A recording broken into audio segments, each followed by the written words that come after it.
அனைவருக்கும் வணக்கம். கற்போம் மாறுங்கள் சேனலில் இன்றைக்கி நாம் பார்க்க போகிற தலைப்பு திராவிட மொழிகளின் ஒப்பாய்வு. ஜான் சாமுவேல் புத்தகத்தில் முதல் யூனிட் மொழியும் மொழியியலும், அதிலிருந்து 15 கொஷின் இன்றைக்கி பார்க்கலாம். இதில் ஃபஸ்ட்டு மொழியை பற்றி பேசிக்கான கருத்துக்கள் மட்டும்தான் இருக்குது. ஃபஸ்ட்டு கொஷின், படைப்பாற்றல் மிக்க மனிதன் படைத்த அருங்கலைகளுள் தலைமை சான்ற கலை எதுன்னு பார்த்தோன்னா மொழிக்கலையே. படைப்பாற்றல் மிக்க மனிதன் படைத்த அருங்கலைகளுள் தலைமை சான்ற கலை மொழிக்கலையே. ரெண்டாவது பாயிண்ட்டு, சமுதாய விலங்கான மனிதனை காட்டு விலங்கினின்றும் நிலைத்திணை பொருள்களினின்றும் வேறுபடுத்தி காட்டும் சீரிய பண்பாட்டு கருவூலமாகவும் விளங்குவது மொழி. அதாவது விலங்குகள் கிட்ட இருந்து பொருள்கள் கிட்ட இருந்தும் மனிதனை வேறுபடுத்தி காட்டுறது எது அப்படின்னு பார்த்தோன்னா மொழி அப்படின்னு சொல்லியிருக்காங்க. மூன்றாவது பாயிண்ட்டு, மொழி தோற்றம் பற்றிய ஆய்வு பயனற்றது என்பது பிரெஞ்சு அகாடமி என்னும் மொழி ஆய்வு கழகத்தினரோட கருத்து. மொழி தோற்றம் பற்றிய ஆய்வு பயனற்றது அப்படின்னு சொல்கிறவங்க யாருன்னா பிரெஞ்சு அகாடமி ஆய்வு கழகத்தினர். நாலாவது பாயிண்ட்டு, சிவபெருமானின் தமருக ஒளியிலிருந்து வடமொழியும் தென்மொழியும் தோன்றியது எனவும் அவற்றை அவன் முறையே பாணினிக்கும், நீங்கள் ஸ்பெல்லிங் மிஸ்டேக் இருக்கு, பாணினிக்கும் அகத்தியருக்கும் கொடுத்தான் என்றும் சொல்கிறது நம் நாட்டில் நிலவிய நம்பிக்கை. சிவபெருமானின் தமருக ஒளியிலிருந்து வடமொழியும் தென்மொழியும் தோன்றியது எனவும் அவற்றை அவன் முறையே பாணினிக்கும் அகத்தியருக்கும் கொடுத்தான் அப்படிங்கிறது நம் நாட்டில் நிலவிய நம்பிக்கை.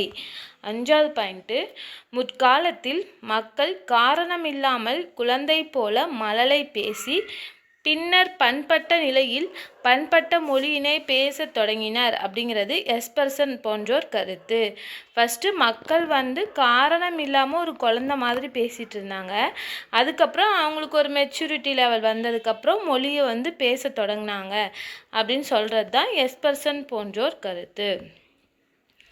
ஆறாவது பாயிண்ட்டு, மொழி என்பது மக்களின் உள்ளத்தை காட்டும் கண்ணாடி என்பவர் W.B.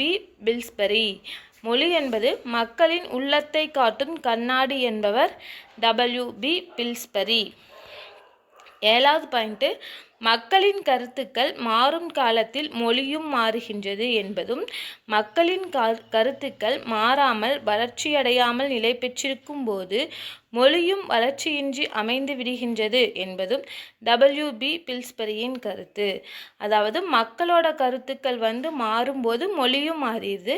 மக்களோட கருத்துக்கள் மாறாமையோ இல்லை வளர்ச்சி அடையாமையோ இருக்கும்போது மொழியும் மாறாமையும் வளர்ச்சி அடையாமையும் இருக்கும் அப்படின்னு சொல்கிறது பில்ஸ்பரியோட கருத்து.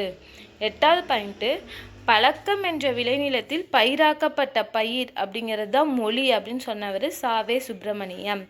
பழக்கம் அப்படிங்கிற ஒரு விளைநிலத்தில் பயிராக்கப்பட்ட பயிர் எதுன்னு பார்த்தோன்னா மொழி அப்படின்னு சொல்கிறவங்க சாவே சுப்பிரமணியம். ஒன்பதாவது பாயிண்ட்டு, தற்கால மொழி நூலார் மொழியை ஆராயும் நிலைகள் வரலாற்று நிலை, விளக்க நிலை, ஒப்பீட்டு முறை. இப்போ இருக்க காலத்தில் மொழி நூலார் மொழியை எப்படி ஆராயிறாங்கன்னு பார்த்தோம்னா வரலாற்று அடிப்படையிலையும் விளக்க முறை அடிப்படையிலையும் ஒப்பீட்டு முறை அடிப்படையிலையும் ஆராயிறாங்க. தற்கால மொழி நூலார் மொழியை ஆராயும் நிலைகள்னு பார்த்தோன்னா வரலாற்று நிலை, விளக்க நிலை, ஒப்பீட்டு முறை. 10வது பாயிண்ட்டு, மொழி ஆய்வுத்துறையின் தலைமை சான்ற ஆய்வு நெறி மாற்றிலக்கண ஆய்வு நெறி. மொழி ஆய்வுத்துறையின் தலைமை சான்ற ஆய்வு நெறி. மொழி ஆராய்ச்சி பண்ணுறதுக்கு ஃபஸ்ட்டு பயன்படுத்தின நெறிமுறை எதுன்னு பார்த்தோம் அப்படின்னா மாற்றிலக்கண ஆய்வு நெறி. 11வது பாயிண்ட்டு, மொழியின் புற வடிவிற்கு மட்டுமின்றி அதன் புதை வடிவிற்கும் பொருட்கூறுகளுக்கும் சிறப்பிடம் தருபவர்கள்னா மாற்றிலக்கண வல்லுநர்கள். மொழியோட புற வடிவத்துக்கு மட்டும் இல்லாமல் புதை வடிவத்திற்கும் பொருட்கூறுகளுக்கும் சிறப்பிடம் தருபவர்கள் மாற்றிலக்கண வல்லுநர்கள். 12வது கொஷின், தொடர்களின் அமைப்பு என்ற நூலின் ஆசிரியர் நோம் சாம்ஸ்கி. தொடர்களின் அமைப்பு என்ற நூலின் ஆசிரியர் நோம் சாம்ஸ்கி. 13வது பாயிண்ட்டு, மொழியியல் துறையில் ஒரு புதிய விழிப்பையும் மறுமலர்ச்சியினையும் தோற்றுவித்த நூல் எதுனா தொடர்களின் அமைப்பு. மொழியியல் துறையில் ஒரு புதிய விழிப்புணர்வையும் மறுமலர்ச்சியினையும் தோற்றுவித்த நூல் தொடர்களின் அமைப்பு. இந்த தொடர்களின் அமைப்பு அப்படிங்கிற நூல் எழுதப்பட்ட ஆண்டு பார்த்தோன்னா 1957. எழுதியவர் ஆசிரியர் நோம் சாம்ஸ்கி. 14வது பாயிண்ட்டு, மாற்றிலக்கணம் 3 பகுதிகளை கொண்டது.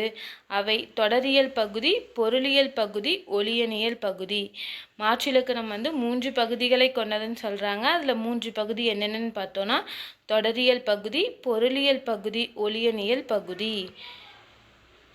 15வது பாயிண்ட்டு, ஒரு மொழியின் பல்வேறு நிலைகளை அறிய துணை செய்வதோடு மட்டுமின்றி அதனோடு தொடர்புடைய பல மொழிகளின் இயல்பினை அறியவும் துணை செய்வது எதுன்னு பார்த்தோன்னா ஒப்பீட்டு முறை ஆய்வு.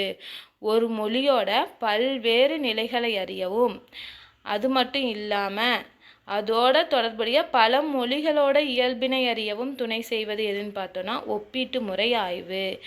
நாம் திராவிட மொழிகளின் ஒப்பாய்வு ஜான் சாமுவேல் புக்கில் ஆல்ரெடி ஒரு 16வது பாடத்துலேருந்து பார்த்தோம் 24வது பாடம் வரைக்கும். இப்போ திருப்பி ஃபஸ்ட்லேருந்து மீதி இருக்க எல்லா பாடமும் பார்க்க போகிறோம்.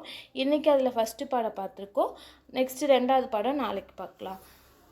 அனைவருக்கும் நன்றி, வணக்கம்.